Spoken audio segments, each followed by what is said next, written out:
परीक्षित जी ने महाराज सुखदेव जी से प्रश्न किया था कि सृष्टि किस प्रकार से बनती है। उसी प्रश्न का उत्तर देते हुए सुखदेव आचार्य ने कहा,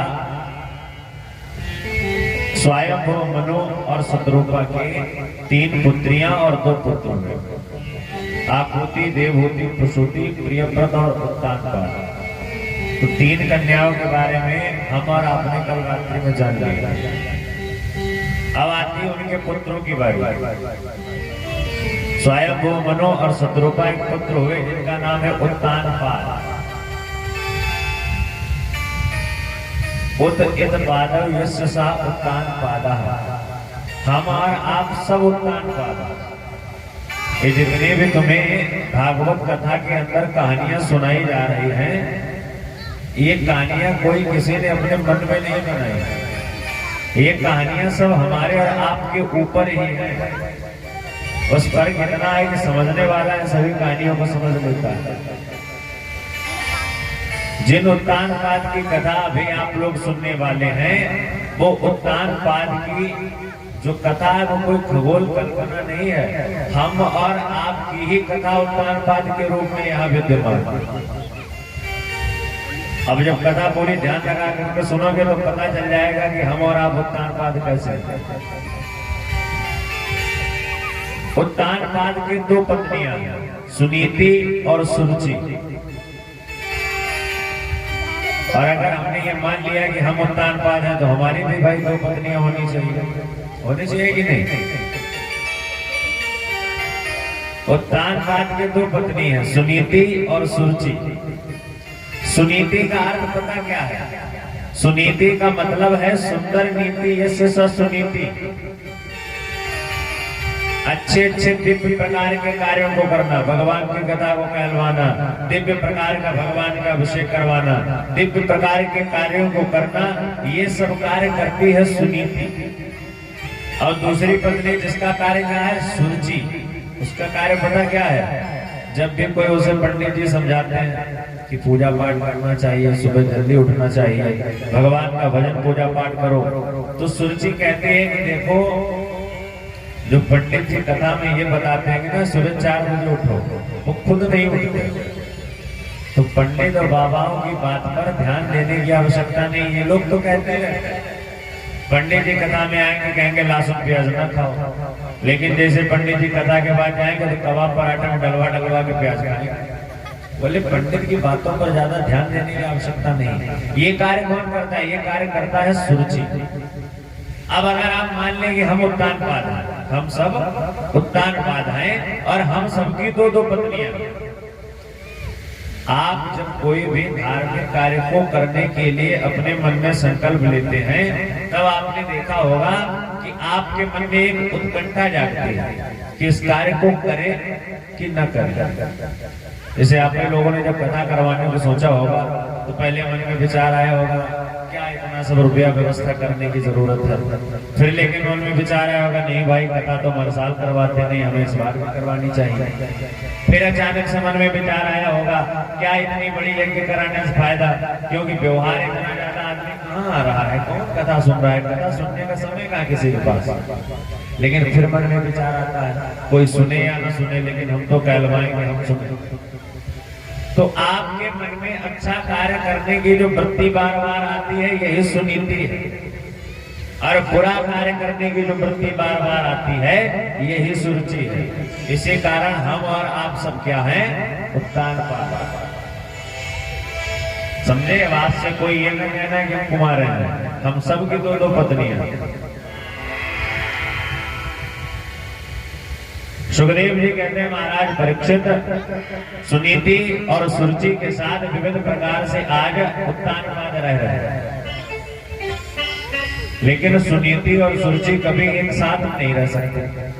आप बताओ, अच्छी और बुरी चीज क्या दोनों एक साथ रहेगी? या तो एक जगह अच्छाई रहेगी या तो बुराई रहेगी। और उत्तानपाद ने क्या किया? उत्तानपाद ने सुनीति को जंगलों में भेज दिया और सुरुचि को अपना लिया। यही हम और आप भी करते हैं।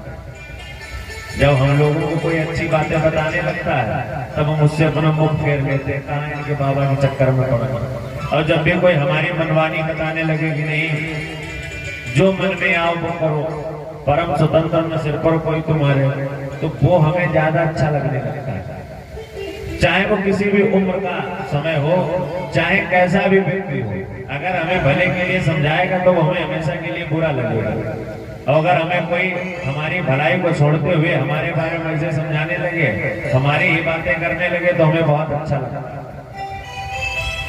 उत्तानपाद ने भी ऐसे किया। उत्तानपाद ने क्या किया, सुनीति को जंगलों में भेज दिया और सुरुचि को अपना करके बैठे।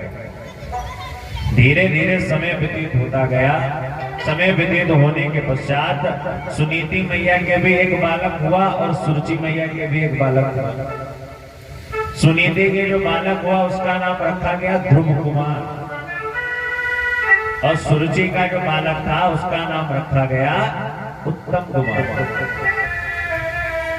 अब उत्तम कुमार को अपने महल में भाई घूमते फिरते, और ध्रुव जी अपने जंगलों में रहते अपनी माता के साथ। लेकिन एक दिन की बात, उत्तम जी की और ध्रुव जी की आपस में मुलाकात हो जाती है। और मुलाकात होने के पश्चात बालकों का स्वभाव क्या होता है, आपकी आपस में चाहे लड़ाई हो और चाहे ना हो, चाहे बढ़िया बनती हो चाहे ना बनती हो, लेकिन बालकों को लड़ाई दंगे से कोई मतलब नहीं रहता। सामने वाले व्यक्ति से अगर आपकी लड़ाई है तो क्या बच्चे उसके साथ खेलेंगे? नहीं। बच्चों का स्वभाव होता है खेलने का, वो ये नहीं देखता कि हमारे से बनती है कि नहीं बनती। और बच्चों का स्वभाव कैसा, अभी लड़ाई होगी थोड़ी देर बाद फिर एक ही हो जाएगी। तो ध्रुव जी और उत्तम कुमार एक दिन जंगल से खेलते खेलते खेलते खेलते अपने राजमहल में आ गए। और जैसे ही उत्तम कुमार के साथ एक दिव्य बालक को देखा उत्तानपाद ने, तो उत्तानपाद ने कहा इसका चेहरा तो बिल्कुल हमारी तरह लग रहा है, बिल्कुल इसके अंदर क्षत्रियों वाले गुण हैं, बिल्कुल इसका चेहरा दमकती हुई कांति इसके चेहरे पर है। तो इतना प्यार आज उत्तानपाद के अंदर से उमड़ा कि उन ध्रुव जी को उठा करके गोद में बैठा लिया। अब उत्तम नीचे खड़े हैं, महाराज की उंगली पकड़े, ध्रुव कुमार जी गोद में बैठे। अब धीरे धीरे आपस में वार्तालाप होने लगी। महाराज ने पूछा कि बेटा तुम्हारा नाम क्या है? तो उन्होंने बताया मेरा नाम ध्रुव है, मेरे पिताजी उत्तानपाद हैं, मेरी मैया सुनीति है। अच्छा, ध्रुव जी को पता नहीं कि किसकी गोदी में बैठे। ध्रुव जी की माँ ने सिखाया था कि आपके पिताजी उत्तानपाद हैं और मैं आपके पिता की रानी। लेकिन जैसे ही उत्तानपाद को ये पता चला कि ये जो ध्रुव है ये हमारा बालक है, अब तो प्यार और दो गुना बढ़ गया। आपस में वार्तालाप होने लगी, बातचीत होने लगी। ये बात हो ही रही थी, ठीक इसके मध्य उत्तम कुमार की मैया सुरुचि का आगमन हुआ।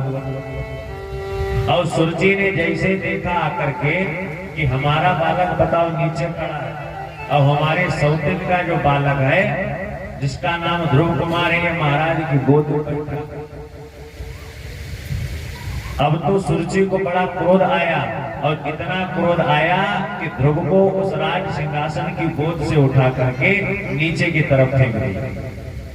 और ध्रुव जी से पता क्या कहा, रे हतभागे पूर्व में कहीं थोड़ा सा भजन किया।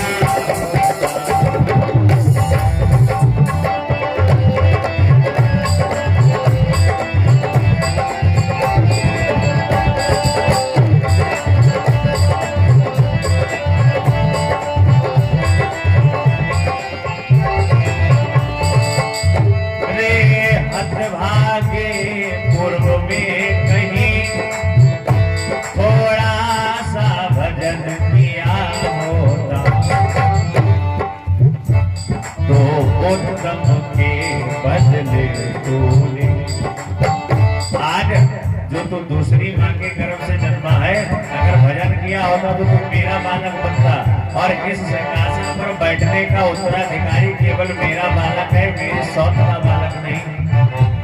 तो उत्तम के बद